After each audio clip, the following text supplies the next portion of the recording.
Assalamualaikum warahmatullahi wabarakatuh, anak-anakku semuanya. Semoga selalu dalam keadaan sehat ya. Nah, pada kesempatan hari ini kita akan membahas mengenai sistem reproduksi pada hewan. Nah, tidak hanya pada tumbuhan ya, tentu hewan juga melakukan reproduksi secara seksual atau secara generatif, juga secara aseksual atau secara vegetatif kalau dalam bahasa tumbuhan kemarin. Nah, untuk reproduksi pada hewan sendiri terbagi menjadi dua. Ada reproduksi pada hewan invertebrata atau hewan bertulang belakang, dan terjadi juga pada reproduksi pada hewan avertebrata, artinya hewan yang tidak bertulang belakang. Nah, perkembangan aseksual, pembelahan diri secara biner, artinya pembelahan diri dari satu sel menjadi dua sel baru. Ini terjadi pada protozoa, seperti yang ada pada gambar ini ya. Kemudian perkembangbiakan secara aseksual yang lainnya bisa terjadi dengan cara fragmentasi, artinya pemisahan sebagian sel dari satu koloni kemudian membentuk koloni yang baru. Ini terjadi pada volvox. Berikutnya adalah sporulasi atau pembentukan spora. Tidak hanya pada tumbuhan, pada hewan juga ada sistem reproduksinya menggunakan plasmodium. Ini misalnya pada plasmodium ya, ini menggunakan pembentukan spora. Plasmodium sendiri sebagai penyebab dari penyakit malaria. Pada fase oosit dia akan membelah dan selanjutnya akan menghasilkan sporozoid. Kemudian ada juga pembentukan tunas. Nah, ini pada hewan hidra atau porifera, hewan berpori gitu ya, berbuku. Kemudian dengan cara regenerasi. Regenerasi ini sebagian tubuhnya akan terpisah dan selanjutnya bagian tubuh yang terpisah tadi dapat tumbuh menjadi individu baru yang lengkap. Nah, ini terjadi pada planaria atau cacing dan juga pada bintang laut. Kemudian kalau secara tadi sudah secara aseksual gitu ya. Nah, sekarang secara seksual atau secara kawin. Pada reproduksi seksual tidak selalu terjadi pembuahan, tapi ya kadang terbentuk individu baru tanpa adanya pembuahan, sehingga reproduksi secara seksual ini pada hewan invertebrata bisa dibedakan menjadi dua macam. Yang pertama adalah tanpa pembuahan. Ini melalui proses yang nama peristiwanya adalah partenogenesis, artinya sel telur tanpa dibuahi tapi dapat tumbuh menjadi individu baru. Ini terjadi pada hewan lebah jantan dan semut jantan. Kemudian pada hidra, selain berkembang biak secara aseksual, tadi sudah kita bahas ya, hidra juga bisa berkembang biak secara seksual. Nah, perkembangbiakan secara seksual ini dilakukan dengan pembentukan testis dan ovarium yang ada pada satu tubuh. Artinya hidra ini memiliki dua alat kelamin atau istilah dalam biologinya adalah hermaprodit. Jadi satu spesies memiliki dua alat kelamin. Nah, alat tersebut masing-masing menghasilkan spermatozoid dan ovum. Hasil pembuahannya, zigot, selanjutnya akan berkembang menjadi hewan baru. Nah, ini adalah gambar cacing pita. Cacing pita ini tubuhnya bersegmen ya. Kalau bahasa tumbuhan itu berruas-ruas, jadi ada segmennya yang disebut dengan proklotid. Nah, pada setiap proklotid ini terdapat ovarium yang menghasilkan ovum dan testis. Nah, testis tentu menghasilkan sel sperma, dan bila sel telur sama sel spermanya sudah masak, maka terjadilah pembuahan di dalam proklotid yang menghasilkan zigot. Jadi cacing pita ini dia kawin dengan sendirinya di tubuhnya sendiri, karena di tubuhnya juga sudah menghasilkan ovum dan testis. Kemudian ada cacing tanah. Cacing tanah di sini sama ya, terdapat beberapa segmen yang ada pada kulitnya. kemudian menebal, disebut dengan klitelum. Nah, di dalam satu segmen ada testis yang membentuk spermatozoid dan ovarium yang membentuk ovum. Walaupun ovum dan spermatozoid ini terdapat dalam satu tubuh, tapi cacing tanah tidak pernah mengadakan pembuahan sendiri, tetapi melakukan perkawinannya dengan mempertukarkan spermatozoid atau perkawinan silang. Jadi dua cacing tanah gitu ya melakukan perkawinan silang. Terbalik gitu, yang bagian yang terdapat ovum maka dia akan digandeng dengan cacing yang lainnya yang memiliki sperma, seperti itu. Nah, untuk serangga di sini ya, contohnya lebah madu atau Apis indica ini memiliki koloni atau kelompok terdiri dari ratu yang fertil.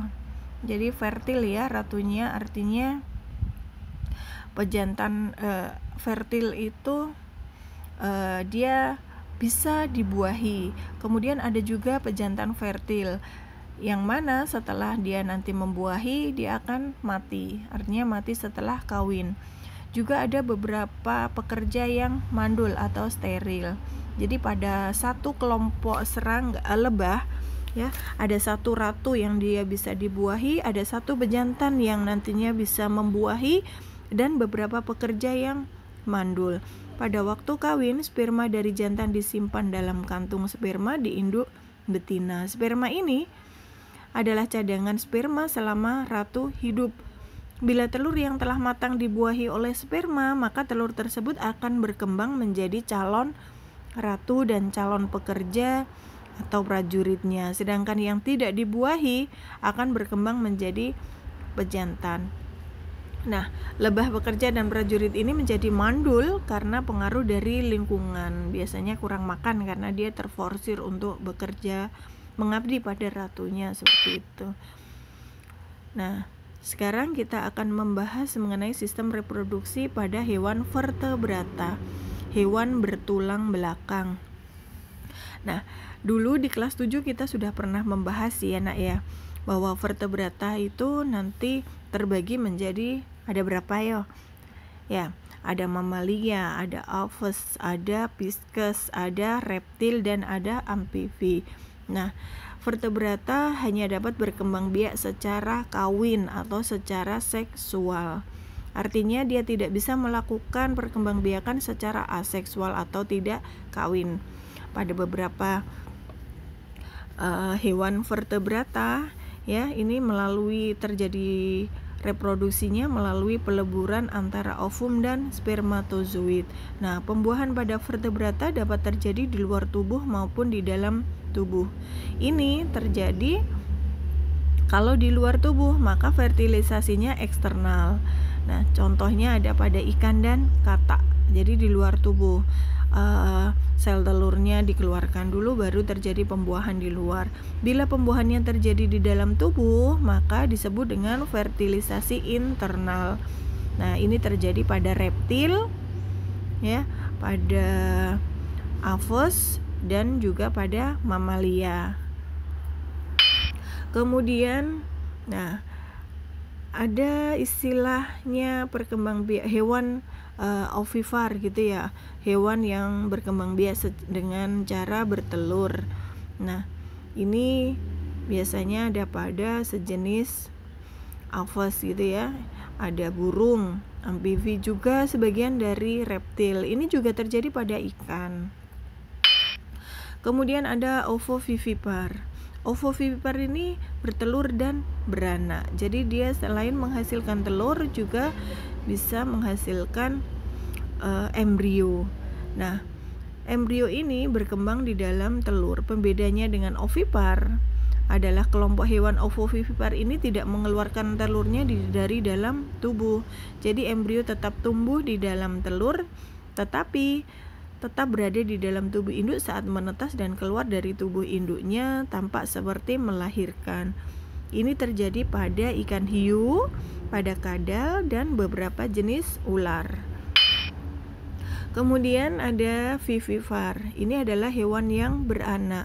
Nah, hewan ini akan melahirkan anaknya. Embrionya berkembang di dalam tubuh induknya dan mendapatkan makanan dari induknya dengan perantaraan plasenta. Ini terjadi pada mamalia ya. Nah, untuk pada ikan ini termasuk bersifat ovipar. Ikan tidak mempunyai organ perkawinan. Pembuahannya terjadi di luar tubuh. Nah, yaitu di dalam air. Sekali bertelur, ikan akan menghasilkan ribuan telur yang dilindungi oleh cangkang. Telur-telur ini yang nantinya setelah dibuahi akan menjadi akan terapung di dalam air gitu ya, dan ditempatkan di sarang dan dijaga oleh induknya. Ada kadang juga ikan-ikan yang memakan anak-anaknya sendiri, seperti itu. Nah, untuk amfibi pada kata ya, bertelur dengan telur yang dibuahi akan bergelombor di permukaan air. Ini setelah butuh proses ya, setelah 6 hari telur akan menetas menghasilkan berudu atau kecebong. Kemudian di dalam air berudu ini akan bernafas dengan insang. Tetapi nanti dalam proses pertumbuhannya atau perkembangannya akan mengalami metamorfosis, perubahan bentuk tubuh. Nah, ini terjadi dalam waktu 1-3 bulan, berubah menjadi kata. Nah, kemudian untuk reptil, ada yang meletakkan telurnya, ada pula yang bersifat ovipar ya, pembuahan terjadi di dalam tubuh, juga terjadi perlu untuk menetas di dalam tubuhnya, atau ini terjadi pada kadal. Atau ada juga yang telurnya dikeluarkan kemudian disembunyikan di dalam pasir, di dalam lumpur, nah kemudian dierami. Ini kemudian untuk pada aves ini fertilisasinya internal dengan kloaka. Semua jenis burung bereproduksi dengan cara bertelur ya, atau ovipar. Ada burung yang mengerami telurnya, ada yang menyimpannya ya, ada yang menyimpan ditutupi daun, ada yang menyimpan di dalam pasir, dan beberapa hal yang sebagai cara untuk menyelamatkan atau mengamankan burungnya kemudian untuk dirami. Nah, pada mamalia ini fertilisasinya internal, karena memang mamalia hewan yang istilahnya memiliki organ reproduksi sempurna, kecuali ini pada hewan berparuh ya. Kemudian semua hewan menyusui atau mamalia melahirkan atau beranak gitu ya, vivipar.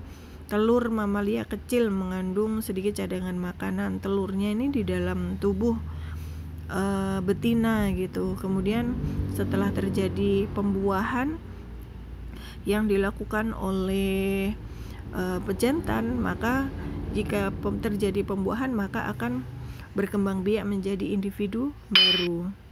Nah, sekian untuk materi reproduksi hewan. Untuk lebih jelasnya kalian bisa perhatikan di buku paket dan di buku BKS-nya. Saya akhiri sekian. Assalamualaikum warahmatullahi wabarakatuh.